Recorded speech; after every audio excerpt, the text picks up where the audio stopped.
Assalamu alaikum. Noqat Qavajmat kanalının katılışçıları. Bugün günge 18 noyabr 2022 yılı Cuma günkü kursa sizler tanıştırır. Bizden alıştıramazlar. Kim bugün Cuma'nın vakamlarından sonra Cuma namazı kabul olsun demekçiyiz. Bizi like basıp komentar yazıp koyunuzlar, negatif yazmanızlar. Noqat Qavajmat kanalının katılışçıları. Bugün biz Noqat şehrinden Cuma günkü kursa aldık gösterdi sizlerge. Bizden alıştıramazlar, like basıp komentar yazıp koyunuzlar. Hurmatlı tuğanlar, bugün rubl kişine arzandakettir. Bugün Cuma gününe baylanıştı. 5 gün şükrettir hurmatlı tuğanlar. Dolar olsa 84 son, euro olsa 87 son verildiğin, rubl olsa 1 son 38 yarım tiyin eken hurmatlı tuğanlar. Kampanyam bankta şundayken kampanyam banka geldik. Az başka banklar var, başka banklar hakkındayken şol sene görüyoruz.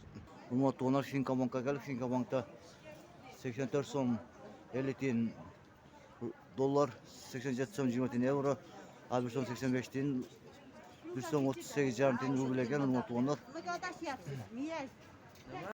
Hurmatlı tuğanlar şunu hem bugünkü Noqat Qavajmat kanalı sizlerle koşuşat.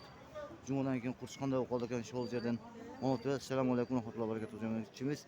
Bizni qo'llab reytini Noqat Qavajmat 24 deb podpiska etib kommentar yozib qo'yinglar. Qo'llab qo'yinglar bizni.